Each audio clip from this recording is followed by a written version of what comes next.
일단 내용만 보더라도 CFTC에서 아주 칼을 갈고 있는 것이 분명하게 드러나고 있습니다.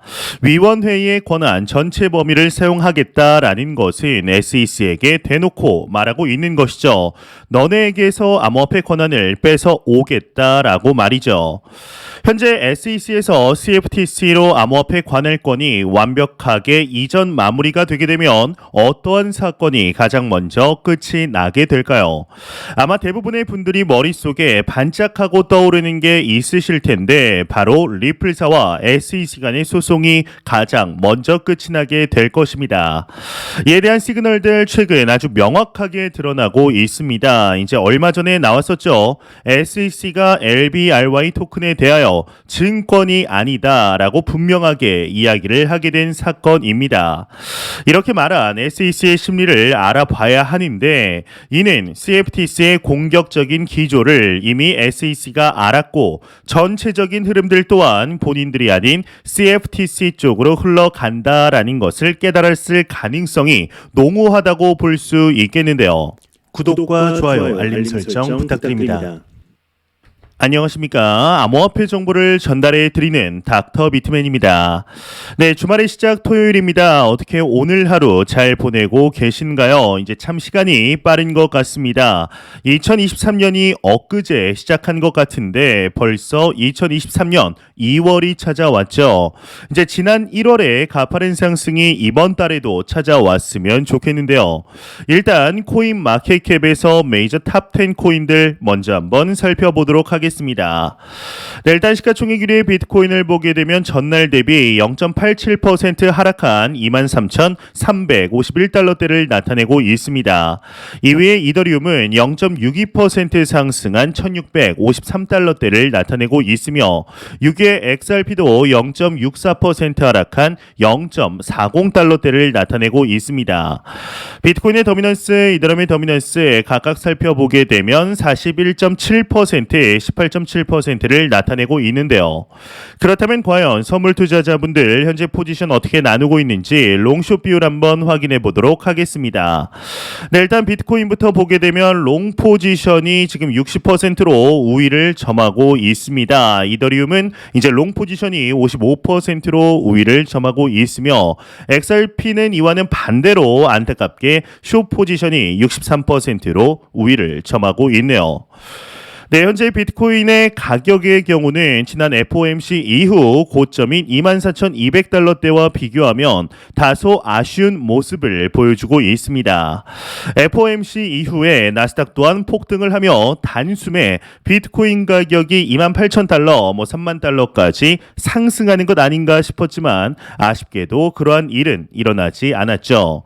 이제 FOMC 이후 가격이 하락한 데에는 2016년 이후 애플의 최대 실적 부진과 어제 저녁 발표된 미국의 비농업 고용지수가 반세기 만에 최저치를 나타냄에 따라 미국 경기가 꽤나 괜찮구나 싶은 수치가 나옴으로써 이 자산 시장은 하락을 하게 되었습니다. 이제 여기서 왜 경기가 좋아지는데 이 자산 시장에 안 좋은 영향을 미치는지 쉽사리 이해가 안 가는 분들 또한 계실 것입니다. 이제 우리는 작년까지 인플레이션, 이 물가와 전쟁을 치루었습니다. 이제 물가가 천정부지로 오르게 되니 이 물가를 잡기 위해서 시장에 돈을 회수, 즉 금리 인상을 하여서 인플레이션을 잡게 되는데 여기서 금리를 올리게 되면 본질적인 의미는 이 예금 금리가 올라가는 거죠. 이 예금 금리가 올라가게 되면 자연스럽게 대출 금리가 올라가게 됩니다. 이 대출 금리가 올라가게 되면 사람들은 소비를 줄이게 될 것이고 자연스럽게 물가를 낮추는 데 도움을 주게 됩니다. 그런데 작년 너무나 금리를 많이 올렸죠. 이제 미국 역사상 처음으로 4연속 자이언트 스텝, 즉 0.75%포인트를 4번이나 올리는 결정을 단행하게 되는데 이로 인하여 적당히 경제가 눌렸으면 좋겠지만 이제 예상보다 심각하게 경기가 안 좋아지게 되면 어떻게 하나 하는 우려가 생길 수밖에 없습니다.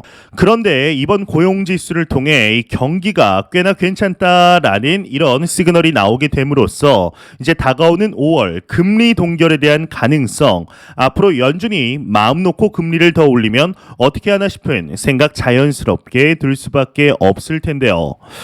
이에 일각에서는 이런 매크로 상황으로 인해 그간의 상승분을 반납하고 2만 달러까지 반납할 가능성이 있다라는 전망까지 나오게 됩니다. 이제 그렇지만 이와는 다르게 크립토 마켓의 긍정적인 모습들이 계속해서 반영되고 있습니다. 일단 오늘 오전 하나의 알림이 울리게 됩니다. 바로 익명의 주소에서 이 코인베이스 주소로 무려 1억 3,135만 개의 USDC가 이체가 되었다라는 것인데, 이제 현재 환율로 대략 1,600억 원 정도 되는 금액이죠. 이제 추가로 2.1억 개의 BUSD 이 스테이블 코인이 새롭게 발행이 되었습니다. 이제 총 대략 3억 4천만 개, 환율로 약 4천억 원에 달하는 금액의 상승 압력이 생긴 것인데요. 이제 통상 스테이블 코인이 거래소로 이체가 되면 이 매수를 위한 움직임으로 보기 때문에 긍정적인 방향으로 해석이 되게 됩니다. 예, 장기 홀더들 또한 이제 꿈쩍하지 않고 있습니다. 이제 암호화폐 온체인 데이터 상에서는 이 6개월 미만의 투자자들은 단기 투자자, 이 6개월을 초과한 투자자들은 장기 투자자로 분류하는데, 이 장기 투자자들의 보유 비중이 78%로 사상 최대치를 찍게 된 것이죠.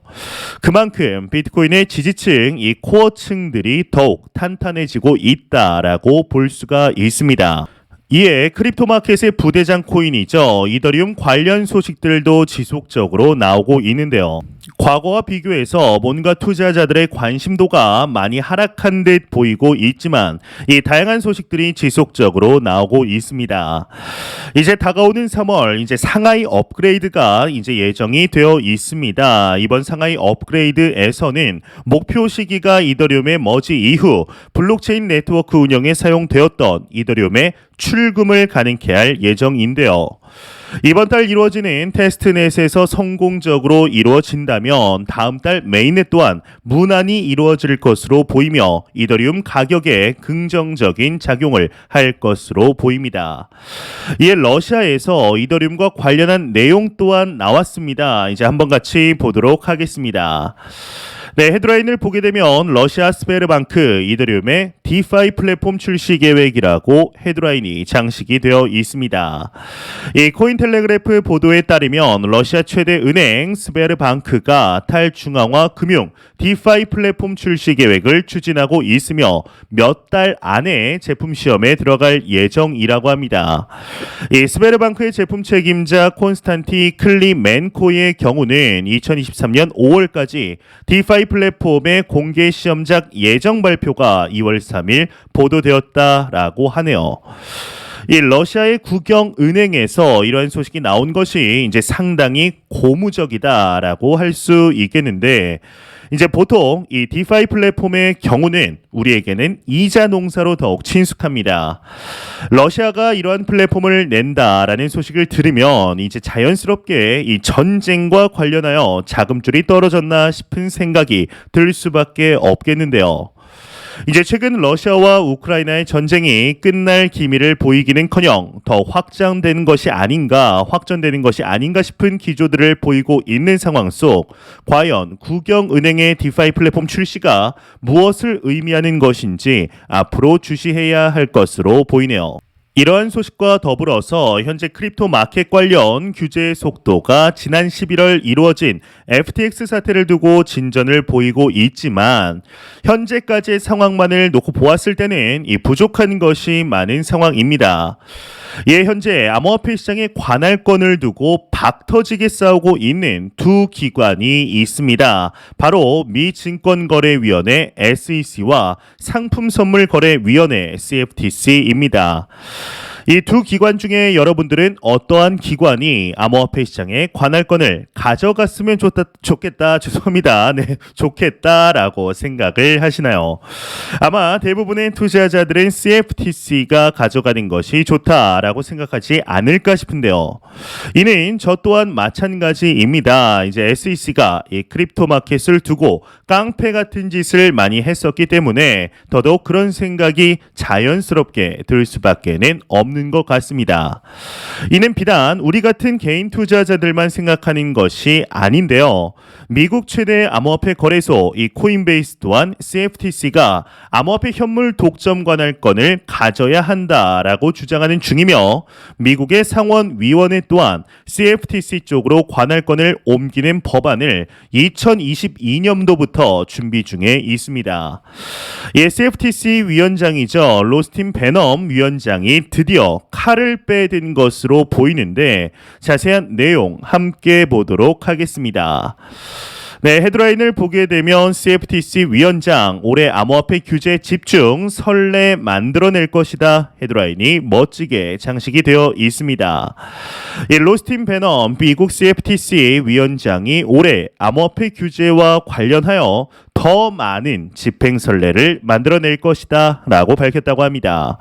그는 미국 변호사협회 행사에 참여해서 암호화폐 관련 인력을 늘리기 위해 노력하고 산업 내 중요한 조치를 취할 수 있도록 준비하고 있다며 이 CFTC는 미국 내에서 불법적으로 파생 상품을 제공하거나 이 레버리지, 마진 등 디지털 자산 상품 관련 서비스들에 대해 조치를 취해왔다. 올해 디지털 자산의 불법 거래를 추적하는데 위원회의 권한 전체 범위를 사용하겠다라고 밝혔다고 합니다. 네, 다시 말씀드리겠습니다. 위원회의 권한 전체 범위를 사용하겠다라고 밝혔다고 합니다. 이 CFTC 측은 현재 토큰 거래를 직접 감독할 수 있는 권한을 가져와야 한다라고 주장하고 있는데 일반적으로 시장은 미국 증권거래위원회보다 CFTC가 암호화폐 규제를 리드하는 게 유리하다라고 평가하고 있다고 하네요. 네, 일단 우리가 내용만 보더라도 이 CFTC가 아주 칼을 갈고 있는 것이 분명하게 드러나고 있습니다. 위원회의 권한 전체 범위를 사용하겠다라는 것은 이 SEC에게 대놓고 말하고 있는 것이죠. 너네에게서 암호화폐 권한을 무조건 뺏어 오겠다라고 말이죠. 이제 현재 SEC에서 CFTC로 암호화폐 관할권이 완벽하게 마무리되게 되면 어떠한 사건이 가장 먼저 끝이 나게 될까요? 아마 대부분의 분들이 머릿속에 반짝하고 떠오르는 게 있으실 텐데 바로 리플사와 SEC 간의 소송이 가장 먼저 끝이 나게 될 것입니다. 이에 대한 시그널들 아주 최근 명확하게 드러나고 있습니다. 얼마 전에 나왔었죠. SEC가 LBRY 토큰에 대해서 증권이 아니다라고 분명하게 이야기를 하게 된 사건입니다.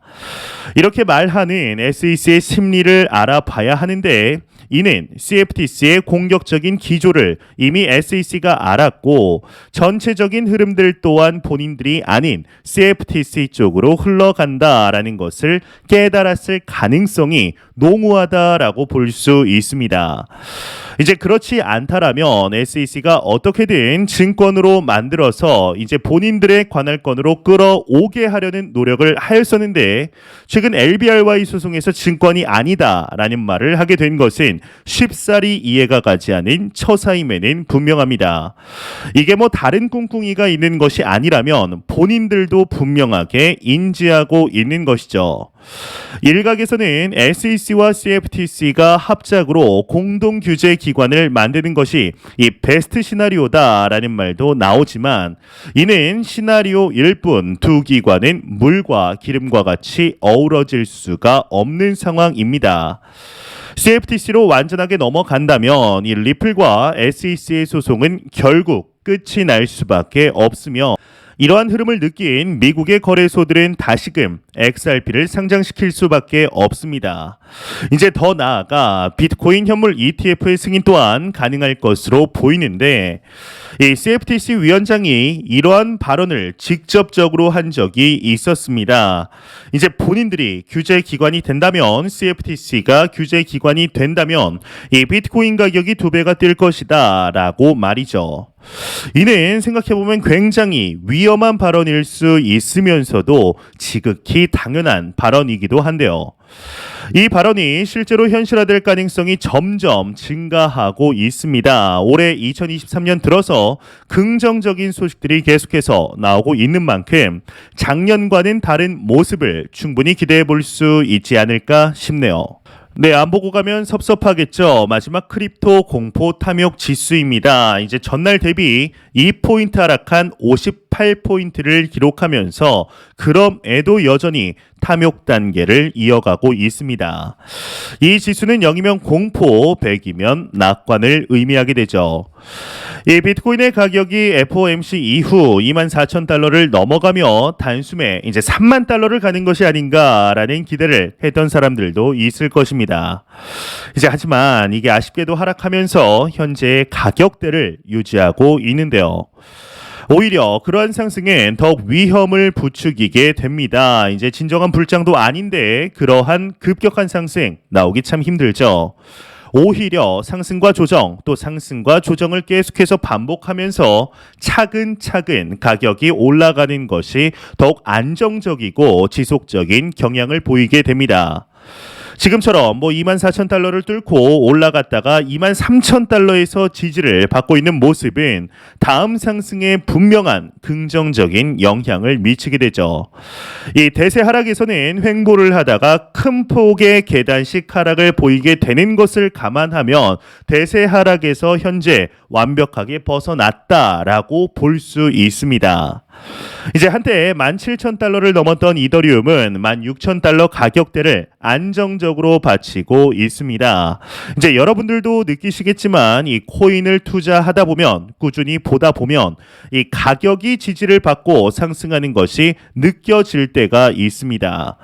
요즘이 딱 그렇죠. 현재 자산시장 전반적으로 지난 1월 달과 비교하여서 크게 상승을 하였습니다. 전체적인 자산시장에 좋은 소식이긴 한데 이 비트코인이나 이더리움 같은 무거운 코인들은 계단식으로 차근차근 상승하는 것이 훨씬 중요하죠. 이 급등은 오히려 급격한 차익 물량을 시장에 내놓을 수 있습니다. 이 크립토 마켓을 활용하여서 코인을 활용하여 돈을 벌 수 있는 방법은 사실 다양합니다. 이 코인 트레이딩을 통해 돈을 버는 방법이 가장 1차적이죠. 그 다음 방금 나온 디파이 같은 경우는 사기가 상당히 많지만 이 안정적인 풀이라는 전제 하에 선택지 중 하나가 되게 됩니다. 워낙 가격이 많이 하락을 했다가 조금씩 상승하는 상황이기 때문에 나름 수익을 키울 수 있는 방법이 되겠죠. 다오나 NFT도 꽤 스마트한 선택이 될 수 있습니다. 이런 것들이 이제 불장에서는 2021년도와 같은 불장에서는 사실 위험도가 높습니다. 하지만 크립토 윈터에서는 저점에서 매수하여 상승장에서 수익을 극대화하는데 꽤나 좋은 선택지가 되죠. 그렇지만 우리는 근본적인 것을 잊어서는 안 됩니다. 바로 우리가 투자하는 이유는 이 경제적 자유를 위한 것이라는 것을 말이죠. 절대 이 시장을 크립토 마켓을 단기적인 시각으로 바라보지 마시고 내가 투자한 자산에 대한 공부를 절대로 멈추지 말고 이 투자는 대출받아 하는 것이 아닌 여유 자금 꼭 필요한 자산을 통하여 이제 투자를 진행하시길 바랍니다. 이 투자의 조급함이 들어가면 절대로 성공적인 투자를 진행할 수가 없습니다. 항상 투자는 나무를 기른다라는 생각으로 이 단기적인 시각에 일일비하지 않으시길 진심으로 바래 보겠습니다. 네, 제가 준비해온 소식 여기까지입니다. 영상이 도움이 되셨다면 구독과 좋아요 그리고 광고 한 편만 처음부터 끝까지 시청 부탁드립니다. 이 채널은 오직 광고 수익으로 운영이 되게 됩니다. 항상 영상 시청해 주시는 시청자분들, 구독자분들 너무나 감사드립니다. 오늘 남은 시간 잘 마무리하시길 바라면서 저는 더욱 도움이 되는 영상으로 찾아뵙도록 하겠습니다. 지금까지 닥터 비트맨이었습니다. 감사합니다.